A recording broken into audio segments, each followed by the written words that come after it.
Sophie, thank you so much for joining us. The first question I've got to ask, is this really a thing?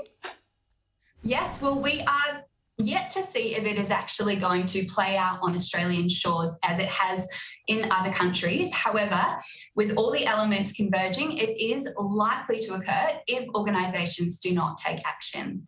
Well, it's quite a fascinating phenomena. What are the factors at play here, really?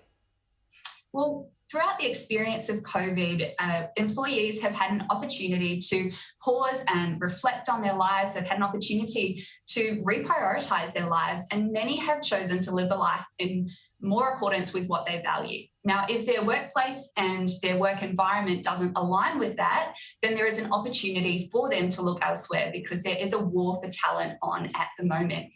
So it's the culture of an organisation, it's the experience of how they're working, and it's their relationship with leadership and management. So there's a lot of elements and factors that can come into play, which means for organisations that there is actually quite a lot that they can do to retain this talent.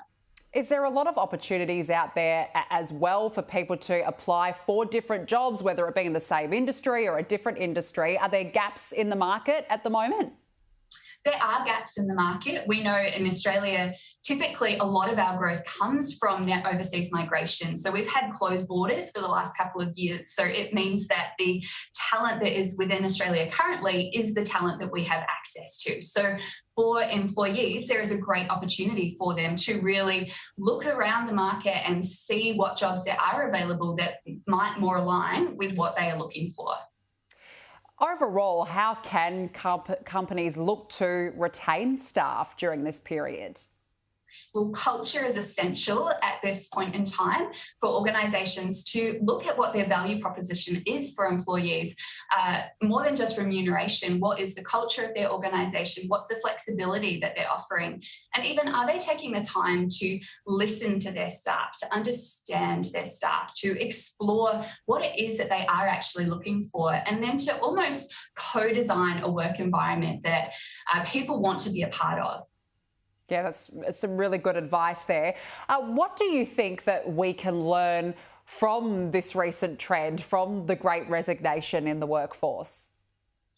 I think what we can learn is that people don't want to live how they've always done.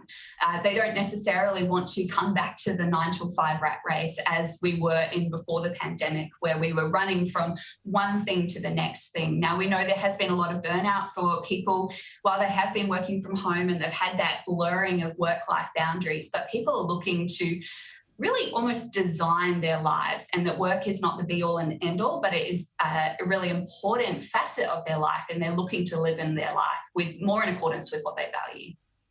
Well, it's certainly very interesting to see how it's had an impact, not just on everyone's personal lives, but clearly on their work lives as well. Sophie, Renton, lovely to chat with you. Thank you very much for joining us this morning.